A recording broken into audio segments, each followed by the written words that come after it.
नमस्कार। यहाँ उपस्थित सभी माननीय अतिथि महोदय, अध्यापक गण और सभी सदस्यों का मैं हार्दिक स्वागत करती हूँ और धन्यवाद करती हूँ कि आज मुझे यहाँ बोलने का मौका दिया। मैं इस विषय के पक्ष में बोल रही हूँ। ज़िंदगी एक रेस की तरह होती है।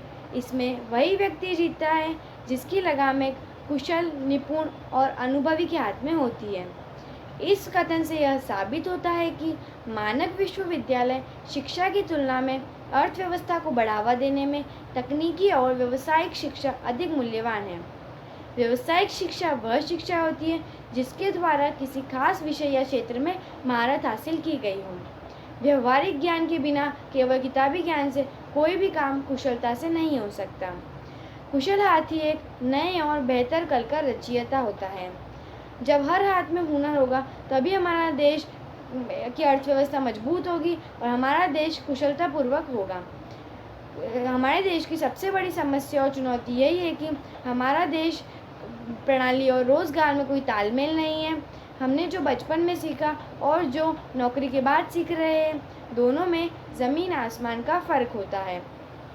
केवल 25% स्नातक विद्यार्थियों को ही जॉब मिल पाई है, बाकी के 75 प्रशिक्षित होते ही नहीं हैं। हाल ही में यूनेस्को द्वारा जारी state of the report education of 2020 भारतीय व्यवहारिक ज्ञान के और प्रशिक्षित होते के केंद्रित है। भारतीय में उभरती हुई चुनौतियों का जिक्र भी किया गया है। कौशल विकास के साथ को बढ़ावा दिए जाने के साथ साथ राष्ट्रीय आय और प्रति व्यक्ति आय में भी वृद्धि होगी। इसकी सबसे महत्वपूर्ण बात जब बात गरीबों की आती है।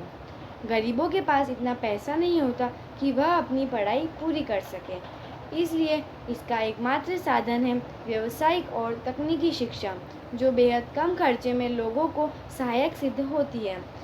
बड़ी बड़ी कंपनियों और बड़े बड़े व्यापारी को भी काबिल और हुनरमंद लोगों की तलाश रहती है।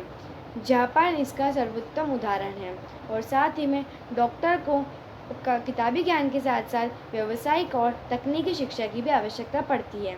उसी तरह लुहार, सुथार, कारीगर, वकील, इंजीनियर आदि को भी किताबी ज्ञान के साथ साथ व्यावसायिक और तकनीकी ज्ञान की आवश्यकता पड़ती है।